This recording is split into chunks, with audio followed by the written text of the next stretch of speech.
Et bienvenue les amis sur Comment va ton âme? Laissons de côté les épisodes prévus, peut-être que nous y viendrons un jour, mais pour le moment j'ai décidé de donner un nouveau visage à Comment va ton âme pour vous parler de Jésus à travers des expériences et quelque chose de plus spontané. Donc j'aimerais vous parler de la colère aujourd'hui. Et la colère qui est parfois comme l'alcool, comme la drogue, où on sait qu'on fait quelque chose qui nous fait du mal et qui fait parfois du mal aux autres et on y va quand même. Pourquoi? Parce qu'il y a quelque chose au-dedans de nous qui nous y amène et on sent qu'on glisse mais on n'arrive pas à arrêter la glissade. Des fois, vous sentez que vous êtes en train de courir dans une pente et au plus vous mettez un pied devant l'autre, au plus l'autre pied revient et ça s'arrête pas et vous n'arrivez pas à arrêter la course dans la descente, voire même jusqu'à tomber et faire dérouler boulet. Et voici ce qui s'est passé dans ma vie justement, c'est que j'ai eu des attitudes de colère. Cette fameuse colère qui ne définit pas forcément qui je suis, puisque pour les personnes qui me connaissent, je suis quelqu'un de sociable, qui rigole facilement, qui va facilement vers les gens, qui est plutôt dans la conciliance, etc. Mais bizarrement, lorsqu'il y a des choses qui me piquent, même si je sais que celles-ci sont fausses, même si je sais que celles-ci sont mensongères, je perçois ces choses-là comme une injustice et je ressens souvent le besoin de me défendre par moi-même. Et le problème, c'est que ne sachant pas gérer mes émotions, j'ai tendance à partir dans de la colère. Et le problème de la colère, c'est que lorsqu'on boit un verre, on en boit un deuxième, on en boit un troisième, et ainsi de suite, on a du mal à arrêter. Et c'est une fois que tout est sorti qu'on réalise ce qu'on a fait et on pleure au-dedans de nous parce que on réalise que ce sont des émotions qui ne sont pas de nous, mais qui pourtant sont en nous et qui donnent un visage de nous-mêmes qui n'est pas celui euh, qui nous représente en fait. Et souvent les choses qu'on fait, elles blessent les autres, elles nous blessent à nous aussi. Et par cette colère, j'ai pu blesser des personnes, bien souvent des personnes qui m'étaient chères ou qui me sont chères. Et j'ai pu apporter de la souffrance à l'autre autant que j'ai pu m'en apporter à moi-même. Et aujourd'hui, alors que j'avais un temps de prière, j'ai demandé vraiment au Seigneur qui me donne la réponse. Vraiment une réponse qui va m'aider à grandir, qui va m'aider à avancer. Et le truc, c'est que lorsqu'on reçoit quelque chose de bon de la part du Seigneur et qui nous aide à avancer, on ressent aussi dans notre cœur le besoin de le partager. Pourquoi? Pas parce qu'on a tout compris et qu'on est meilleur que les autres, mais parce que les paroles qu'on a reçues pour guérir, on se doit de les donner aussi aux autres pour que ceux qui ont les mêmes situations puissent à leur tour prendre ces paroles, se les approprier et guérir à leur tour. Donc j'aimerais vous parler de cette colère et de la réponse que Dieu m'a donnée par rapport à ça. Et oui, Dieu nous donne des réponses, Dieu parle à nos cœurs. Les petites pensées que vous ressentez, que vous recevez dans votre cœur, dans votre tête parfois, eh bien c'est le Saint-Esprit qui, avec l'amour de Dieu, tout l'amour de Jésus pour nous, va venir s'infiltrer dans notre cœur et apporter la parole à propos qui jamais ne serait sortie de votre pensée parce que parfois on est trop orgueilleux. Parfois, on est trop orgueilleux pour reconnaître que oui, c'est bien ça notre problème. Parfois, on est trop orgueilleux et souvent dans la colère, on dirait plutôt, oui, mais si tu n'avais pas dit ça, j'aurais pas eu à dire ça, j'aurais pas eu à crier, etc. Mais non, en fait, il n'y a pas d'excuse. On n'a pas à se mettre en colère.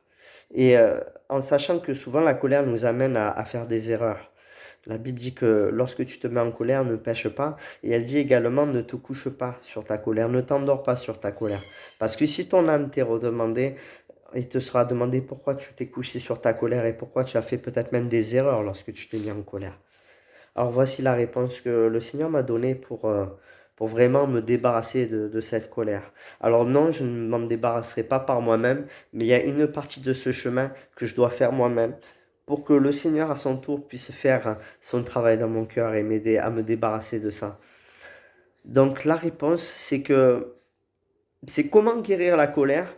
Et le Seigneur m'a donné cette réponse toute simple et pleine d'amour. Et cette réponse, attention, elle va vous faire du bien, mais pour vous faire du bien, elle va aussi vous faire du mal. Parce que parfois, pour guérir d'une chose, il faut accepter aussi de souffrir. Voilà. C'est quand on se blesse, quand on s'ouvre, il faut faire des points, etc. Et des fois, il faut accepter d'avoir mal pour venir à la guérison. Et voici la réponse que le Seigneur m'a donnée. Parfois, pour guérir, il est nécessaire de souffrir, de garder en soi. les mots et les choses qui ont été dites ou faites à notre égard. Et même si ces choses nous semblent fausses, mensongères ou injustes, peut-être la personne dit des choses qui ne sont pas vraies, mais qu'elle ne le fait pas dans une mauvaise intention, mais qu'elle est persuadée de sa vérité. Euh, et nous, on est persuadé qu'on n'est pas comme ça, puisqu'on se connaît mieux que la personne en face quand même. Mais il faut accepter de ne rien dire, de se taire. Et ma grand-mère disait un jour à mon frère Samuel, mon frère aîné, alors qu'il était ado, et qu'il disait, Mamie, pourquoi on ne t'entend pas beaucoup parler? Pourquoi tu parles pas beaucoup? Et ma grand-mère avait rapporté ce passage de la Bible qui dit que celui qui parle beaucoup ne manque pas de péché. Et aujourd'hui, même si je l'avais compris en surface, je le comprends aujourd'hui en substance et en profondeur parce que je réalise que souvent, ceux qui parlent et qui n'ont pas le contrôle de leurs émotions, parlent avec leurs émotions et non pas avec la sagesse. C'est pourquoi lorsqu'on sait qu'on a des émotions qu'on ne contrôle pas, il vaut mieux s'abstenir de parler et laisser parler les hommes et les femmes qui, eux, ont la sagesse de contrôler leurs émotions. Et du coup, lorsque quelque chose est dit ou fait à ton égard, garde-toi de vouloir te faire justice et de parler. En tout cas, garde-toi de le dire sur l'instant T, sous le coup de l'impulsivité, sous le coup de la colère, parce que tes paroles dépasseront ton entendement. Donc, accepter de ne rien dire, et c'est là qu'est toute la souffrance en fait. Porter la douleur plutôt que de la rediriger vers l'autre. Souvent, en fait, lorsqu'on souffre au-dedans de nous-mêmes et qu'on se met en colère, on reporte cette frustration et cette colère sur l'autre et en fait, on blesse l'autre. Et inconsciemment, on lui dit, voilà, tu m'as fait mal, alors je te fais mal. Alors que c'est pas notre intention, on n'aime pas faire mal. Donc, voici ce que le Seigneur m'a dit, c'est accepte de ne rien dire. Porte la douleur en toi-même plutôt que de la rediriger sur l'autre. Parce que l'autre a aussi ses propres souffrances. Et tu n'as pas à rajouter à ses souffrances les tiennes. Tu dois accepter en tant qu'homme fort, en tant que femme forte, de porter tes souffrances et de les garder pour toi. Tu dois accepter aussi de prendre les souffrances parce que lorsque l'autre personne t'agresse, sans savoir qu'il t'agresse parfois, parce qu'il semble dire des paroles légitimes, prends ces paroles et cueille-les en plus de ta propre souffrance. Et une fois que tu es calme, tu vas au pied de Jésus et tu lui remets. Voici ce que le Seigneur m'a dit. Porter sa propre douleur plutôt que de la rediriger vers l'autre. Je me fais du mal à moi-même pour éviter de faire du mal à l'autre. Et lorsque Jésus est mort sur la croix, c'est aussi ce qu'il a fait. Il a pris notre douleur. Au lieu de rejeter toute la douleur qu'il vivait sur la croix, sur nous-mêmes qui sommes pécheurs, il a pris toute notre douleur, en plus de la sienne qu'il vivait sur la croix. Pour ne pas te la poser sur tes épaules, pour ne pas te faire souffrir, il a accepté lui-même de souffrir pour toi. En plus de ses propres souffrances physiques, de son âme qui souffrait aussi de porter quelque chose qui était sale alors que lui était saint, pur et parfait et sans tache. Et voici ce que le Seigneur nous demande de faire. Garde ta colère sur toi. Porte-la. Accepte de souffrir la douleur de peut-être quelque chose qui te semble injuste. Accepte de souffrir cette douleur-là. Garde-la sur toi. Ne la véhicule pas sur l'autre. L'autre n'a pas mérité que tu lui assènes tous ses coups par la parole. Accepte de porter ta douleur. Ce qui te fait mal doit te rester propre. Et une fois que tu es au calme à part, que tu n'es plus avec là où les personnes qui te font ce mal, peut-être même sans faire exprès, parce que c'est pas parce que quelqu'un fait du mal qu'il a l'intention de faire du mal. Il porte ses douleurs et te les donne. Et si tu as compris ces choses-là, accepte de porter tes propres douleurs et de ne pas les donner à l'autre, mais aussi accepte de réceptionner les paroles méchantes qui sont peut-être comment je pourrais dire, peut-être des paroles qui viennent d'une souffrance personnelle aussi. Et accepte-les et tu les mets au pied de la croix. Ensuite, quand tu es tout seul dans ta chambre, va au pied de Jésus et remets-les au pied de la croix et dis, Seigneur, aide-moi à endurer cette souffrance. Aide-moi à endurer cette douleur, Seigneur. Aide-moi à porter ces choses-là pour pouvoir ensuite, dans le secret de ma chambre, venir te les déposer, ne plus les porter moi-même, Seigneur. parce que ce n'est pas à moi de les porter. Je n'ai pas les épaules pour les porter, Seigneur Jésus. Aide-moi à déposer et à ne plus garder.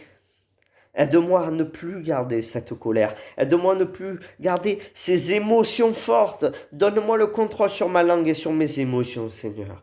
Pardonne-moi ma douleur, Seigneur, et aide-moi à ne plus porter cette douleur, Seigneur. Aide-moi à ne plus la transmettre sur l'autre, Seigneur. Voilà. Je souhaite vraiment que le Seigneur vous bénisse et qu'à travers ces quelques mots, vous puissiez trouver vous aussi des réponses et que le Saint-Esprit vous éclaire sur peut-être quelque chose qui vous tient lié. Parce que oui, je suis lié encore, même si je sens que le Seigneur est en train de faire son œuvre dans mon cœur, je sens qu'il y a encore un travail.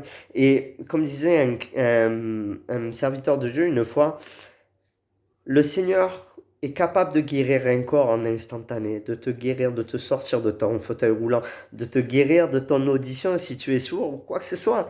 Mais un cœur, il prendra toujours le temps de le guérir parce que le cœur, c'est l'âme, c'est, c'est vraiment l'aspect le plus profond de la personne. Et le Seigneur prend le temps de la choyer, cette âme, et de la guérir, de la mener à la guérison petit à petit. Donc, prenez le temps avec le Seigneur et même si vous ne connaissez pas Dieu, même si vous ne connaissez pas Jésus et que vous écoutez cette vidéo, faites une prière du cœur, pas une prière récitée, mais une prière vraiment qui vient de l'âme, qui vient du cœur. Et penchez-vous devant Jésus et dites, Jésus, je ne te connais pas, mais j'ai entendu parler de toi et j'ai envie de te connaître et j'ai envie que tu agisses dans mon cœur et que tu me guérisses aussi. Et Jésus peut le faire, tout comme il le fait, tout comme il l'a fait pour moi et qu'il le fait encore aujourd'hui. Donc voilà, que le Seigneur vous bénisse et je vous dis à très bientôt. À bientôt. Ciao, ciao.